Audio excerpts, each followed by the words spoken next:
재미있게 듣다 보면 늘어가는 성경 지식. 오케이, 좋았어. 안녕하세요. 갓캔 장신 괴테입니다. 오늘도 그는 흥하고 나는 쇠한다는 마음으로 힘차게 살아가시기를 기원합니다.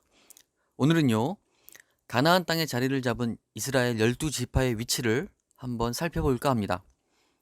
출애굽 후에 광야 생활을 마친 이스라엘 백성들은 드디어 가나안 땅에 입성을 하게 됩니다.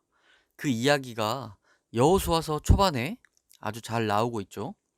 그런데 여호수아서의 후반부 이야기는 교회에서 잘 다루지를 않습니다. 바로 가나안 땅을 차지한 이스라엘 백성들의 땅을 분배하는 내용인데요. 이 부분을 토대로 가나안 땅 안에서 12지파의 땅이 분배가 됩니다. 그런데 12지파의 위치가 어디인지 또 성경을 봐도 잘 모르겠고 크게 관심이 없기도 합니다. 그런데 이 12지파의 위치를 대략적으로만 알아두어도 성경을 보거나 설교를 들을 때 분명히 도움이 될 거라고 생각을 해서 오늘의 강의를 준비해 보았습니다. 물론 12지파의 땅의 위치를 한번 알고 싶었던 분들도 당연히 계시겠죠. 그래서 오늘은 많은 설명보다는 대략적인 이미지 위주로 나누어 보도록 하겠습니다. 준비되셨습니까? 출발합니다. 자, 야곱의 12아들을 기본으로 하고 있는 12지파에는 어떤 지파들이 있는지 먼저 알아야겠죠. 혹시 모르시더라도 걱정은 하지 마세요.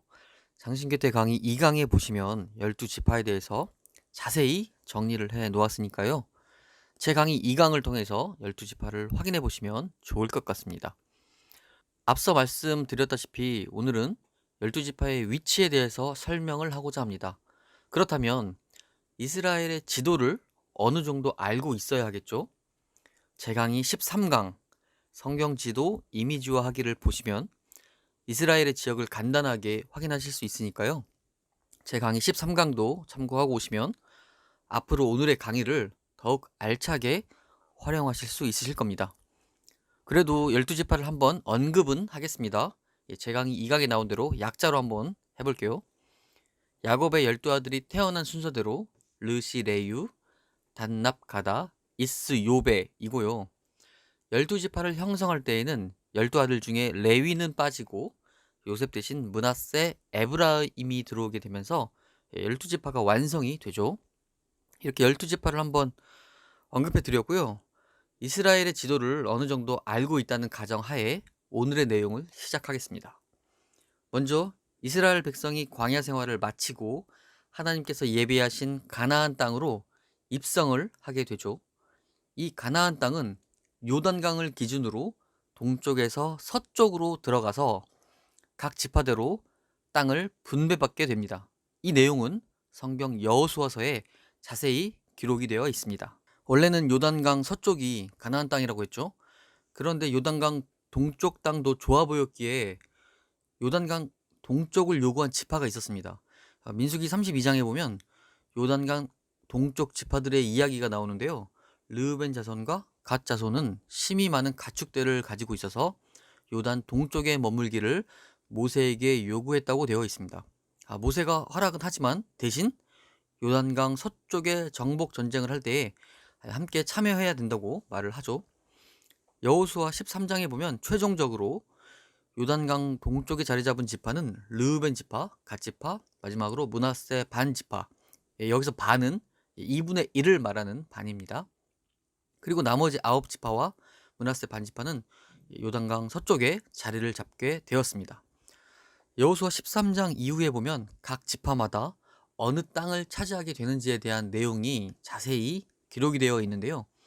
그런데 지명이 굉장히 많이 나오거든요. 그런데 우리가 이 지명을 봐도 그것이 어느 쪽인지 잘 모르잖아요. 그래서 성경의 내용을 토대로 여기쯤이 어느 지파의 땅이다 라는 걸 이미지로 머릿속에 넣을 수 있다면 오늘의 강의는 만족할 수 있겠습니다. 먼저 이스라엘 민족이 차지한 땅을 한번 보시죠. 전체 크기는 우리나라의 5분의 1 정도 되는 크기라고 생각하시면 됩니다. 지금 전체적인 상황이 나오고 있죠. 이걸 보시면서 어떤 지파가 어느 쪽 땅을 차지했는지 한 지파씩 설명을 해 드릴 테니까요. 머릿속에 잘 기억하시면 좋겠습니다. 먼저 르우벤 지파입니다. 여호수아 13장 15절에서 23절까지 나와 있고 그들의 지역은 아르논 골짜기 가에 있는 아로엘에서부터 이렇게 나오죠. 그 지역이 바로 이 지역 되겠습니다. 요단강 동쪽 지역의 지파이고요.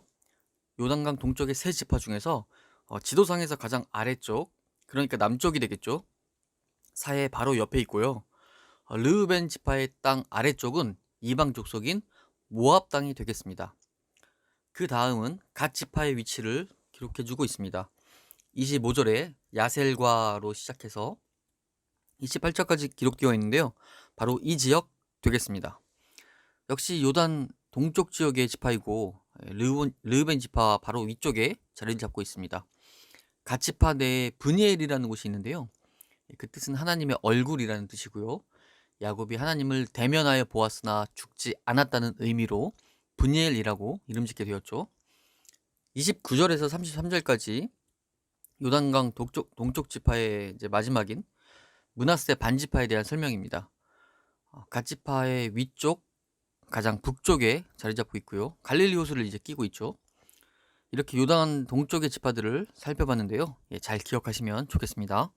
여호수아 14장에서 요단강 서쪽 지파들의 땅 분배가 본격적으로 이제 이루어지는데요. 유다 지파가 12지파 중에서도 대표 지파인 만큼 14장 갈렙의 땅을 시작으로 15장 전체에 걸쳐서 받은 땅의 위치를 기록해주고 있습니다. 그 지역이 바로 이 지역 되겠습니다. 서쪽 지역에서 가장 아래쪽이고 가장 넓은 지역이고 또 매우 중요한 지역이죠. 시므온 지파를 빙 둘러싼 아주 넓은 지역입니다. 서쪽에 가장 남쪽이니까 쉽게 기억하실 수 있으실 겁니다. 16장에는 에브라임과 므낫세 반지파의 기업이 나오는데요. 요셉의 자녀들의 땅이라고 보시면 되겠죠. 므낫세 지파의 반은 요단강 동쪽에 자리를 잡았고요. 반은 요단강 서쪽으로 해서 바다까지 이르는 지역이라고 보시면 되겠습니다. 에브라임 지파는 므낫세 지파 아래쪽에 자리 잡고 있다고 보시면 되겠습니다. 18장으로 넘어가면 베냐민 지파가 받은 땅이 나오는데요. 지도에서 보면 요단강을 동쪽에 두고 에브라임 지파 아래쪽에 자리 잡고 있습니다. 성경의 표현대로 하면 유다 자손과 요셉 자손의 중간 지역으로 표시하고 있네요. 한 가지 중요한 사실은 여호수아 18장 28절에 언급된 대로 예루살렘이 원래는 베냐민 지파의 땅이었다는 거죠. 그런데 유다 지파와 이제 경계선상이 있다 보니까 위치적으로 조금 애매해진 부분이 있습니다. 거기다가 이제 다윗 왕이 수도를 정할 때 예루살렘으로 정하면서 유다 지파의 땅이라는 좀 인식이 강해지게 된 부분이 있습니다. 그런데 원래는 성경에서도 분명히 베냐민 지파의 땅임을 말해주고 있습니다. 19장에 넘어와서 나머지 지파들의 땅을 좀 한 번에 정리하는 모습을 볼 수 있는데요. 위에서 언급된 지파들보다는 비중이 조금 떨어진다고 해도 틀린 말은 아닐 것 같습니다. 먼저 시므온 지파의 땅은요. 성경의 표현대로 하면 유다 자손의 기업 중에서라 라고 되어 있는데요. 여기 이미지를 보시면 그 말을 더 잘 이해하실 수가 있을 것 같아요.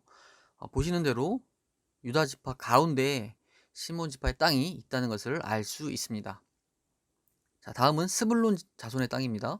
스불론의 땅은 약간 위쪽, 그러니까 북쪽이라고 할 수 있겠죠. 옆에 갈릴리 호수가 있는데요. 갈릴리 호수가 이스라엘 지역의 북부 지역이기 때문에 스불론 지역이 잘 파악이 되실 겁니다. 그 다음은 이사갈 지파입니다. 이사갈 지파는 스불론 지파 바로 옆에 위치해 있고요. 갈릴리 호수 아래쪽, 즉 요단강이 시작되는 지점에 위치해 있다고 생각해 두시면 좀 쉽게 머릿속에 기억이 되실 것 같습니다. 다음은 아셀 지파입니다. 아셀 지파는 이스라엘 땅에서 가장 북쪽에 위치해 있으면서 바다에 딱 붙어 있죠. 아셀 지파는 이스라엘에서 북서쪽에 위치해 있구나, 바다에 붙어 있구나 라고 생각하시면 될 것 같습니다. 납달리 지파의 땅은요, 아셀 옆에 있고요. 역시 가장 위쪽, 북쪽에 자리 잡고 있다고 보시면 됩니다. 이방 땅과 경계 지역이라고 할 수 있겠죠. 이스라엘의 최북단이자 최고로 높은 산인 헐몬산이라고도 하는 이제 헤르몬산에서 물이 내려와서 훌라 호수를 거쳤다가 갈릴리 호수 상류로 유입이 되는 바로 이곳에 납달리 지파가 위치하고 있다고 생각하시면 되겠습니다. 마지막으로 단 지파입니다. 단 지파가 성경에서 좀 홀대받는 경향이 있죠. 잘못한 부분들도 있고요. 이 부분도 나중에 좀 기회가 되면 살펴보도록 하겠습니다. 단지파는 유다지파의 위쪽이고 사이가 오른쪽에 있으니까요. 남서쪽에 자리 잡고 있다고 보시면 되겠습니다. 자, 이렇게 이스라엘이 가나안 땅으로 들어온 이후에 여호수아를 통해서 12지파가 어떤 곳에 위치하게 되었는가를 살펴보았습니다. 성경의 지명으로 파악하려면 매우 어려운 부분들이 있기 때문에 우리 장신교태 강의는 좀 이미지를 통해서 12지파의 위치를 대략적으로 좀 머릿속에 넣어두시면 앞으로 성경을 볼 때에도 좀 더 풍성하게 보실 수 있을 거라고 생각을 합니다. 자, 마무리를 하겠습니다. 12지파의 땅을 분배하는 방식은 바로 제비뽑기였는데요. 이 모든 것이 하나님의 뜻대로 이루어짐을 다시 한번 보게 되는 부분이었습니다. 물론 어떤 지파는 땅의 크기에 대해서 불만이 있기도 했고 또 어떤 지파는 이후에 땅을 확장시키기도 했지만 중요한 것은 모든 것이 하나님의 뜻대로 이루어진다는 것입니다. 자, 오늘의 강의를 통해서 12지파의 위치를 머릿속에 잘 기억해 두시면 좋을 것 같고요. 우리도 하나님의 뜻에 따라서 살아갈 수 있기를 기도하는 장신교태 구독자 여러분 되시기를 예수님의 이름으로 축복합니다. 자, 오늘은 여기까지 하겠습니다. 장신 교태였습니다.